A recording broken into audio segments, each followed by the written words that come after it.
สัตว์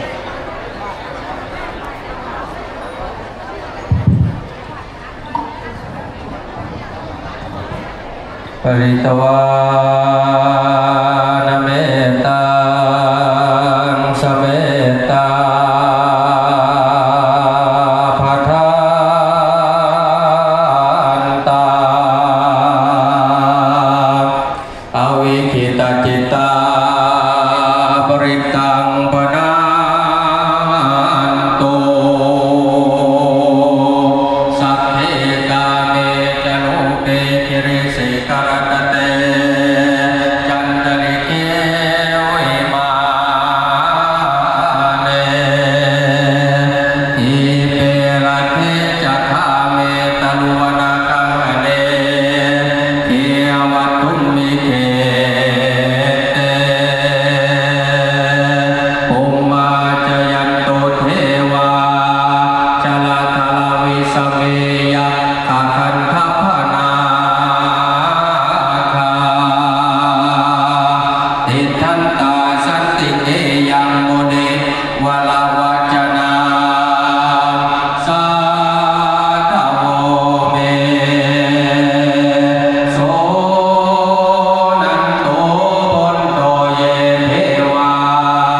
สังฆาสมากตาดูราเทพราเจ้าทั้งหลายไปถึงวิปัญญาอินทาธิราชเจ้าเป็นเขาเป็นประธานกับทั้งโสรสามาพุ่มตุนดารุญญาณวิเศษลือเดชใสแสงพระจันทร์แจ่มเมืองภูลักษมีมุงอภันภัยดีอาตังอาสุนินทาตนมีรัศมีลังสีหน้ามองหุ้มกุมเอิญมุงเมืองตัวจิสาภาษากราบข้างข้าวจะตุลูกกบาลทั้งสี่มีข้าวพระตารักษาวิรุฬลามีลูกประขาข้าวกุเอรุราชเจ้าอัญญายโยผู้สัตตาวรพลนาคราชเกินฟ้าผู้เปิดลังเทียนทวนเอาไว้จะผู้วิญญาณยมโยพญายุมาลาขอไผ่คดีนันทรณีแดงนางตัวตุกาน้ำอ้อยเมฆลาอนาสโยในดวงตามนุษย์สุดแหลงลาและเมืองคนทั้งวังนนและยานนาทั้งเดือนทำและหญิงพาทั้งเขาหนาและเทียนกวางทั้งแม่น้ำกวางและวังนี้กับทั้งแม่ธรณีตุเกขออัญเชิญเทพราชเจ้าทั้งหลายท่านรักษาอยู่ในจันดำบุรีศรีลันสร้างหลวงกวางและหลวงนี้ไตดีพีเหนือป่าแดงป่าลังกำไฟสายกรุงศรีอโยธยากำไฟขวาแดงแก้วเป็นเขตอันอยู่ในท้องเทพเกดานาคากับทั้งเทพโยดาเจ้าทั้งหลายไม้มีต้นว่าสังสองน้องสามสี่สี่ห้ากาพุทธมนุษย์สาผู้บันกันดาพญาคาคาเทพโยดาเจ้าทั้งหลายทั้งวนอยู่เขาหลวงเอิญโลกธาจักรวาลจงเสด็จลงมาทรงหน้าพระพุทธพระธรรมพระสงฆ์ขอจงคงประสิทธิภาพพรใจ ให้แก่ผู้ข้าทั้งหลายในงานโคตรแห่โคตรไทยใบสีสุวรรณไว้ไทยจังหวัดหนองบัวลำพู2568ทุกตนทุกคนก็พาเธอสาธุนะโม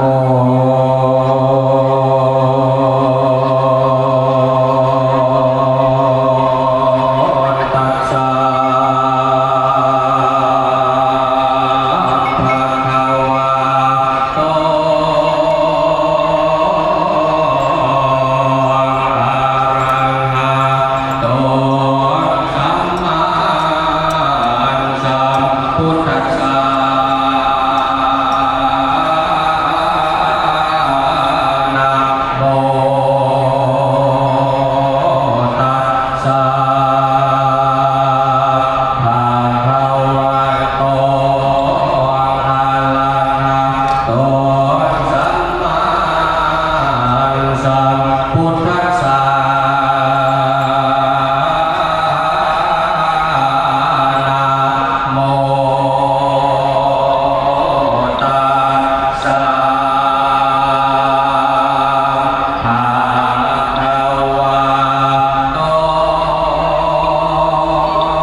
เจ้ามาหิงสายังใจน้ำบ่มีทางยังโมขาดมีกำลังบ่ถอยหลังตกตามเพราะยังทันที่เขาใจเป็นแรงกับบ่จอยทิ้งว่าคอยเต่ากาสอนสองมาโล้นยิงแก่ประดินอยู่ในคอฟังเสียงคอดังสนั่นเกินกาตั้งไรคุยท้องสีบัวบอกเดือดลาไล่ลุกทาไปนอนซ้ำเจ้าของดำดึงเสือนอนลงเกียร์เช้านี้แห้งบึกขึ้นแค่แห้งอกอาเพราะอันหน้ากะลาดดึงเขาผ่านสู่เห็นผู้ใดเห็นก็อยากได้ตัวเจ้าใหญ่เพียงตายาวเป็นว่าทั้งหลังบ่แอไทยแกงแหงเขาห้าไทยนาทั้งแลโคเจ้าเถิดโศกาสอนคุณอ่อนสอนอย่างสลาเจ้าอาจไปหน้าดีบ่พื้นที่ตามมองไปตามความพอสับสนปานคุณเจ้าอาจเอาใส่ข้าบ่มีปล่อยยามตามโม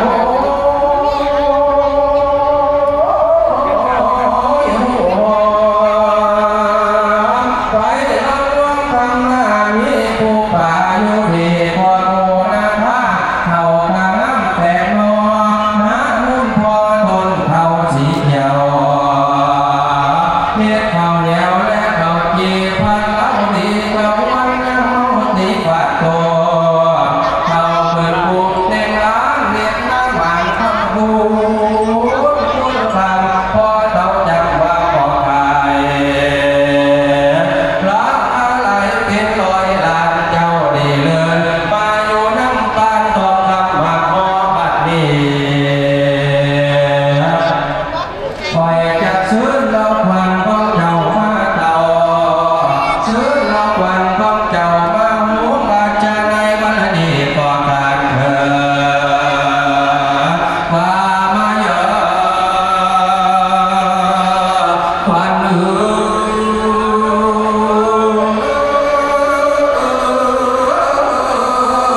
ตือนยังกาให้เจ้าเข้ามาเลื่อนเดินดำตรงเมื่อเจ้าเราให้เจ้าเฝ้าเงินมาเอาใส่ผ้าอยู่ในคอฟังเสียงบอกจือสำเนียงฟังสำเนียงให้เจ้าแลได้เจ้าแก่นนอนเนือนอย่าได้เหมือนกับบอกผู้ใดบอกให้จำเอาอย่ามัวเมาน้ำตัวเมียอย่าไปแว่ส่วนหมอนอย่าไปซ่อนส่วนเพื่อนเจ้าอย่าเปิดลงทางว่ามาอย่า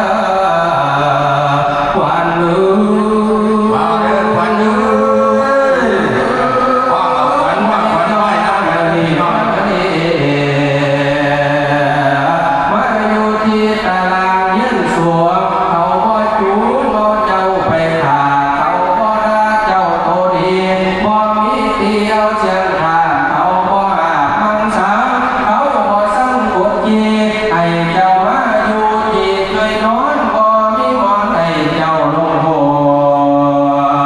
คือกระโดดมาด่วนว่าช่วงอยู่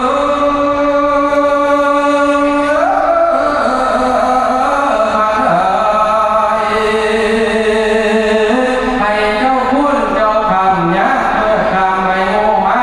ยังไป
เย็นยามไปเสยซุ่มซ้อนนี่ไปนอนเฮียนเพลิ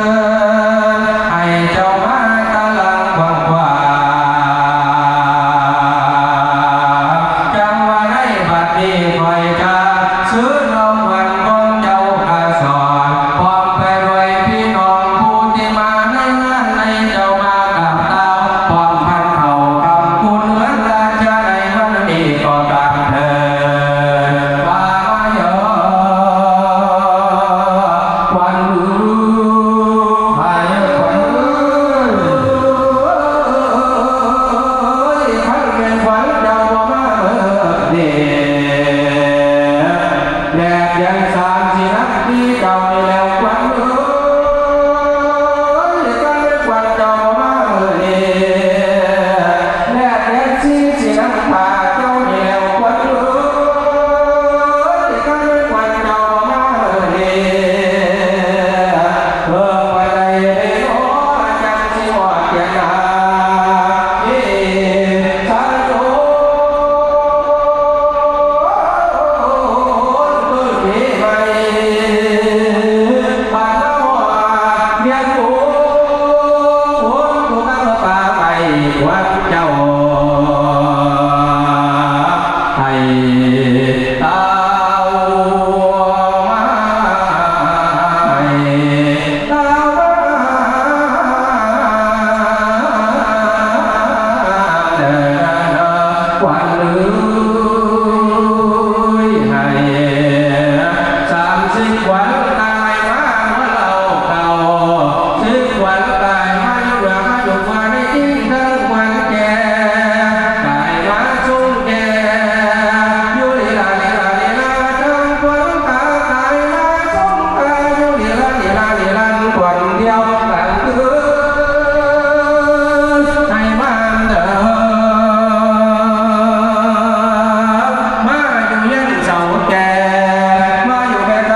ปู่สิบนาน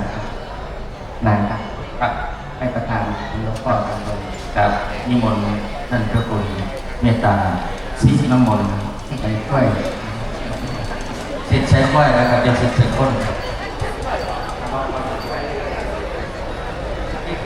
ตอนนี้ยังขอบคุยก็ได้ดีๆครับนิมนต์หน่อย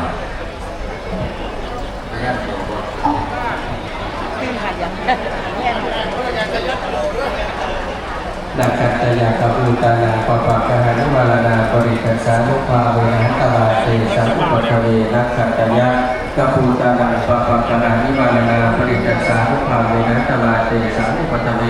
นักขัตตยะกบูตานาปปะกะหานิวาลนาปริกัสสานุภาเวนะตวาเตสัมปุปะเวสิทธิกิจจังสิทธิกัมมังสิทธิกิริยะตถาคโตสิทธิเตโชชโยนิจังสิทธิปิติมหายโสสิทธิราโภนิรันตรังสัพพะกมังปสิทธิเตพุทธังปสิทธิธรรมังปสิทธิสังฆังปสิทธิกายสิทธิวาจาสิทธิมโนสิทธิสัพพสิทธิภวันตุเตภวตุสัพพมังคลังลักขันตุสัพพเทวตาสัพพพุทธานุภาเวนะสัพพธัมมานุภาเวนะสัพพสังฆานุภาเวนะสัพพเทวานุภาเวนะชตาโสติภวันตุเตสา